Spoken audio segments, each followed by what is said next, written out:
పొద్దున్న లేస్తే మరి నీ వ్యవహారం ఎవరితో నడుస్తూ ఉన్నది? అది మాట్లాడడం పద్ధతి కాదు. రేవంత్ రెడ్డి గారు, ముఖ్యమంత్రి గారు, మీరు ఇంత ఇంత చిల్లరగా, ఇంత నీచంగా, ఇంత చిన్నగా మీరు ఆలోచించద్దు. మరి మొన్నెందుకు పోయినావు? మొన్న పోయినావు కదా.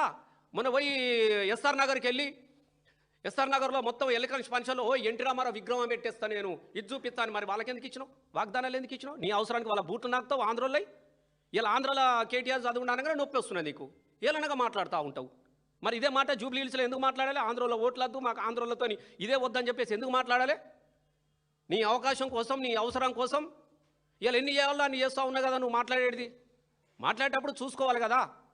ఎంత విచిత్రమైన పరిస్థితి ఉంటే తెలంగాణకు నిజంగా చెప్తా ఉన్నా నేను. ఆ రోజు ఇద్దరు ఏం శాపం వచ్చింది. ఆనాడు తెల్లగడ్డం బాబు అడ్డం పడ్డాడు తెలంగాణ రాష్ట్రానికి.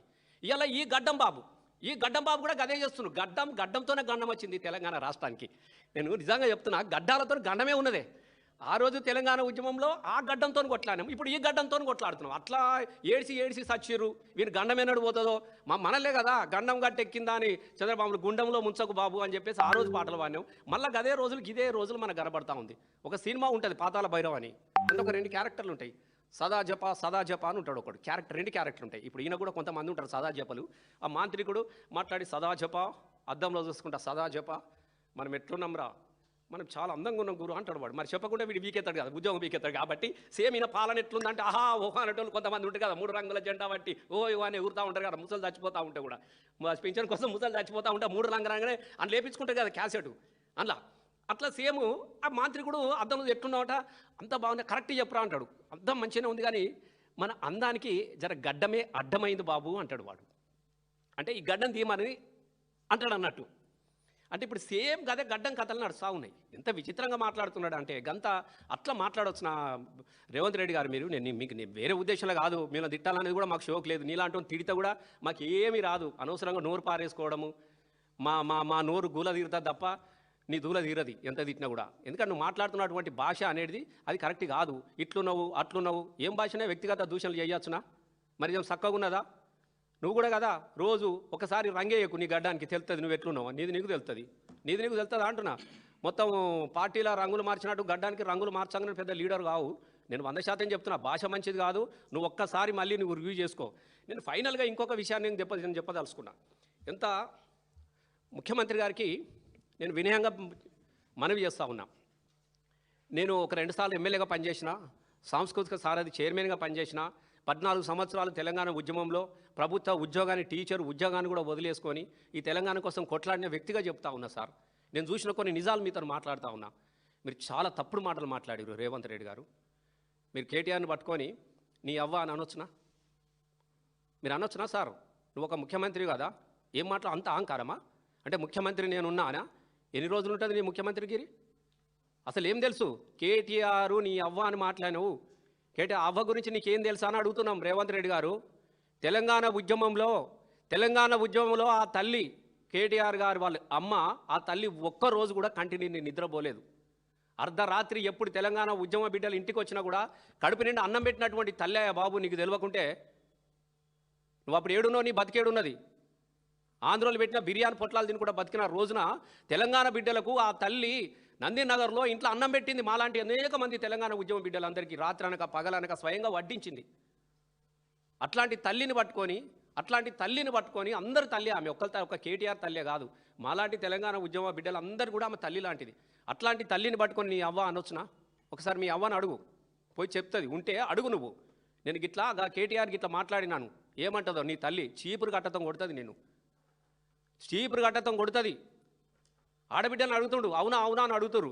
వాళ్ళకి చేతులా ఏమి లేవు, చెక్ చేసి పంపించు. చీపుర్లు ఉంటే నేను నానే చీపుర్లతో కొట్టేటోళ్ళు ఆడబిడ్డలు. ఒక సర్పంచ్ల సత్కార స్థర్మంలో ఒక తెలంగాణలో ఉన్నటువంటి తల్లుల గురించి, అవ్వల గురించి నీ అవ్వ అని మాట్లాడినటువంటి కుసంస్కారం ఉన్నది నీకు.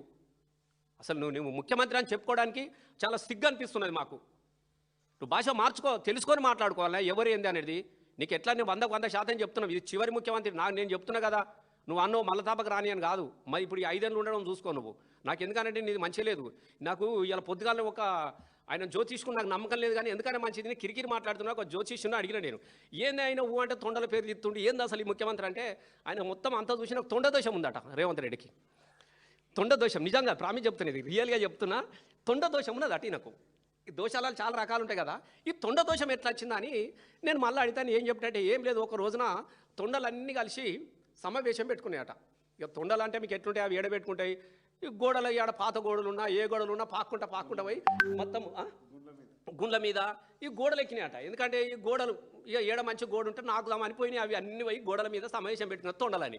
ఈ తొండలన్నీ ఒక్క బందుకు సమావేశం పెట్టుకొని మాట్లాడుతుండగా ఇంకొక తొండ వచ్చి పెద్దగా కనబడి ఇట్లా గోడకి నిక్కుతున్నాడు. అటు తొండలు గోడకి ఏం చేస్తాయి, అవి చేసే పని ఇట్లా ఇట్లా అంటా ఉంటే ఈయన కూడా ఇట్లా దుంకాలనా వద్దా అని చెప్పేసి ఇటు ప్రయత్నం చేస్తుంటే ఆ తొండలు ఏమనుకున్నాయి, అమ్మ మనం చిన్నగా ఉన్నాం కానీ ఇంకొక పెద్ద తొండ వచ్చినట్టున్నది, ఇది ఎక్కడిరా మన రాజ్యంలోకి వచ్చినాయి అని చెప్పి తొండలన్నీ ఉరికేసినాయి అటు ఒకటేసారి. ఈ రాగానే ఈ పెద్ద తొండ ఆయన గోడ దుంకింది, ఉరుకుడు పరిగెత్తుడు మొదలుపెట్టి అవి కూడా ఎంబడి పడ్డాయి తొండలన్నీగా. ఇక ఇది ఉరకా వాళ్ళు ఉరకా అవేమనుకుంటే పెద్ద తొండని అవే అనుకుంటున్నాయి. మన ఆయనకు తెలియదు ఈ రేవంత్ రెడ్డి సార్ అని తెలియదు, వాటికేం తెలుసు ముఖ్యమంత్రి అని. ఈ తొండను చూసి అవి తొండలన్నీ వెనకబడితే పోతా ఆయన పాపం ఎంత దూరం ఉరుకుతాడు దొరకబట్టుకున్నాయి. అవి ఓ గుండె మీద కూర్చుని పెట్టినాయి. ఏం సంగతి భయ్, మా ఏరియాకి వచ్చినవి ఏందా నువ్వు, మా ఏరియాకి వచ్చినవి ఏంది, మా ఏరియాకి వచ్చి మా పని చేస్తున్నావు, గోడెక్కి ఇట్లా అంటే మనోడికి అప్పుడప్పటికి అన్ని పార్టీల గోడలు దుంకినట్టు ఏ గోడ దుంకవడానికి పోయిండో ఆ రాత్రి అని అన్ని దొరకబట్టి ఏం సంగతి అనేది అని అంటే ఏం లేదు, నేను కొత్తగా ముఖ్యమంత్రి అయినా, లేదు నువ్వు మా ఏరియాకి వచ్చినావు, నేను ఇడిచి పెట్టేదే లేదు అని చెప్పి ఒకటి అంగిలో జరుగుతున్నది, ఒకటి లాగులో జరుగుతున్నది, ఒకటి జేబులో జరుగుతావు, నీకు ఇడతలేవు, తొండలు బాగా తొండలు అయిపోయాయి, ఇది వరకు ఇది జరుగుతుంది మొత్తం మీదెక్కి కూర్చున్నాయి. ఇక అరే నీ దయమ్మా నేను ఎట్లన్నా నాకు అజ్జయ్యారు కానీ నాకు కొద్దిగా నేను కొత్తగా ముఖ్యమంత్రి అయినా 4 రోజులు నాకు అవకాశం ఇవ్వనంటే ఇస్తే మాకేంది అవకాశం అంటే ఏం లేదు, పేరుకు మాత్రమే నేనుంటా కానీ మొత్తం మీ పేరు చెప్పుకొని బతుకుతా ముఖ్యమంత్రిగా, నేను మిమ్మల్ని చదవకుండా నేను ఏ సభ పెట్టా అని చెప్పినట్టు తొండలకు హామీ ఇచ్చినాడు. కాబట్టి ముఖ్యమంత్రి ఎక్కడ మాట్లాడిన ఏం చేస్తాడంటే తొండ నువ్వు ఏదన్నది ఆవుకు 4 కాలు మళ్ళీ తొండి భాష తొండ పేరు తీయకుంటే ఏదన్నా ఉంటుందా అంటే తొండ పేరు అవి వచ్చి కూర్చుంటాయట మనకు కనబడి, నువ్వు తొండ మా పేరు ఎత్తకులేదు అనుకో రాగానే నీ లాగులో చూడతామని చెప్తున్నాయి తొండలు. కాబట్టే తొండలు ఇక తొండ దోషం. అందుకే తెలంగాణ ప్రజలు ఈ తొండ దోషం పోవాలని అంటే పాపం రేవంత్ రెడ్డి గారిని సాగనంతా ఈ తొండ దోషం పోతుంది. మరి ఊకే తొండ అంటున్నాడు కాబట్టి ఉడుములు కూడా బాధపడుతున్నాయట. నువ్వు ఒక తొండలే మాకన్నా ముత్తవంతుందో తొండలు ఎత్తుకుంటే ఇంత పెద్దగా ఉన్న మా సంగతి ఏందట రేవంత్ రెడ్డి గారు, నువ్వు ఊకే తొండలనే అనుకో ఉడుములు దొరుకుతాయి, అది కూడా జాగ్రత్తగా చూసుకో నువ్వు. మేము ఎందుకంటే ఈ భాష మంచిది కాదు, ఈ పేగులు గీగులు అనేది బూతుల భాష బేతాల భాష మంచిది కాదు సార్.